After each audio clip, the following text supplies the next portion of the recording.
Ini ada titipan pertanyaan dari YouTuber, dari sahabat Buya juga, dari Jakarta, namanya Mbak Reni.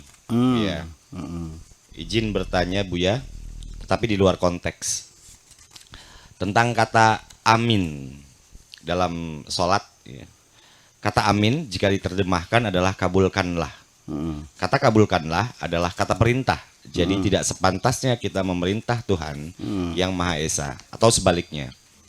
Eh, berterima Sebaliknya berterima kasihlah setiap menyudahi sholat atau berdoa, karena kata itulah kebalikan dari kata amin. Pertanyaannya, apakah sebaiknya kita setelah sholat itu mengucapkan kata amin atau tidak, Bu ya? Begini, orang Arabnya saja juga nggak paham. Saya mulai sadar mereka nggak paham itu ketika bulan puasa di radio RCTI ada siaran langsung sholat taraweh dari Masjidil Haram. Ingat ya, tahun berapa tuh? Ya 10 tahun yang lalu lah.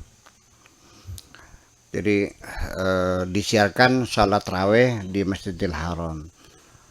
Saya mendengar sendiri, bukan katanya, waladdallin amin, beda. Amin yang benar bukan amin tapi amin. Nah, kalau amin itu wazannya failun dari amanah. Jadi aminun itu maknanya mubalaghah, wazan fa'ilun.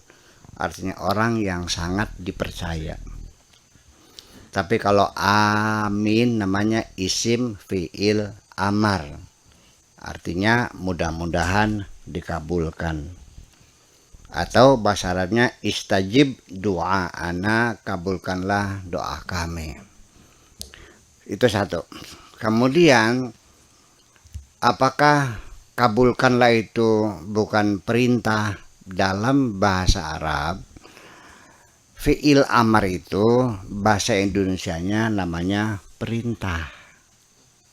Fi'ilnya namanya fi'il amar. Artinya maknanya perintah. Tetapi ketika datangnya dari bawahan ke atasan namanya permohonan, namanya doa. Doa itu adalah perintah yang datangnya dari bawah kepada atasan yang disebutnya dengan doa. Kalau perintah dari atasan kepada bawahan itu namanya instruksi. Kalau kepada selevel namanya nyambat. Apa bahasa Indonesia nyambat tuh? Jaluk tulung. Namanya iltimas. Jadi tidak perlu ada kegaduhan di hati kita. Kita bukan nyuruh Allah, ya. Fiilnya pakai amar, tapi namanya doa gitu. Fiil amar itu kata kerja, kata perintah.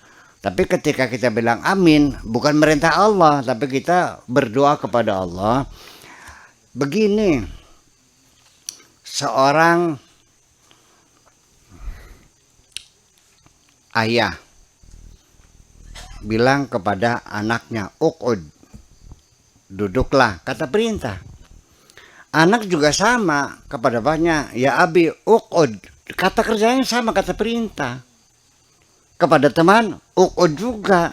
Tapi ketika datangnya dari yang selevel namanya iltimas. Ketika dari bapak kepada anak namanya nyuruh. Ya kan? Kalau dari anak ke bapak namanya memohon namanya. Jadi nggak ada masalah.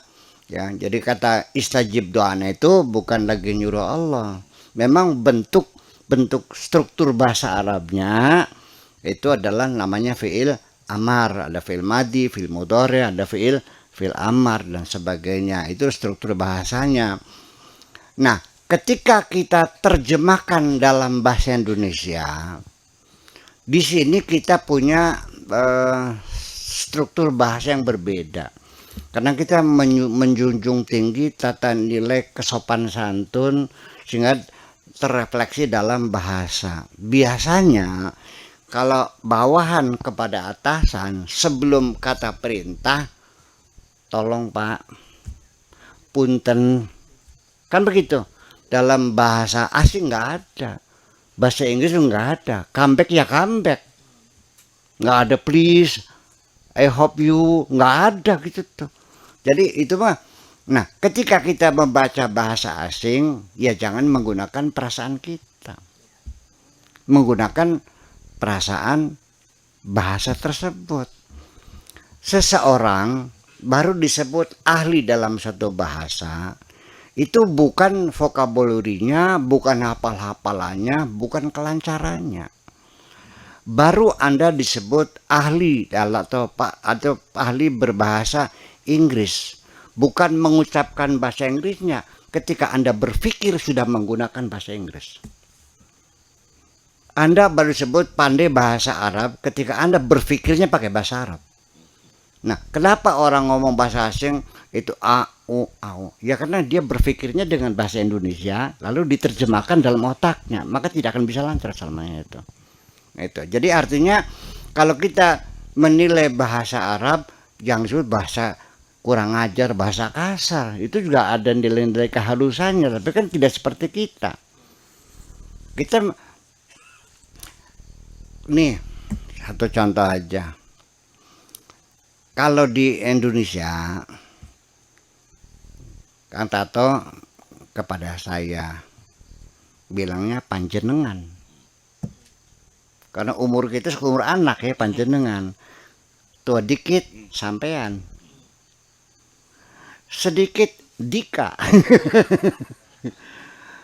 sebawahnya Sira. Ya kan begitu, betul nggak?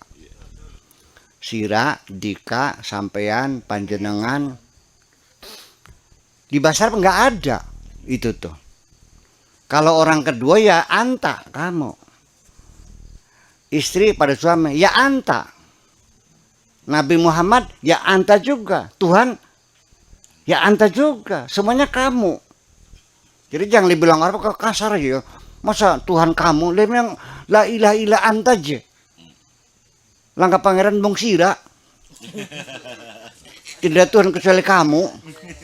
Nah itulah bedanya gitu. Kemudian juga ana ya ana saya. Kalau di sini kan abdi, simkuring ya Pak Didik ya. Simkuring, abdi, aing, pribados itu kan nah ini bahasa kita. Jadi kita jangan ngukur bahasa Arab dengan ukuran. Jadi dalam aturannya itu the sense of language, perasaan bahasa itu nggak bisa sesuka-suka kita. Ya kan begitu kiranya. Saya kira seperti itulah kira-kira. Oke, makasih.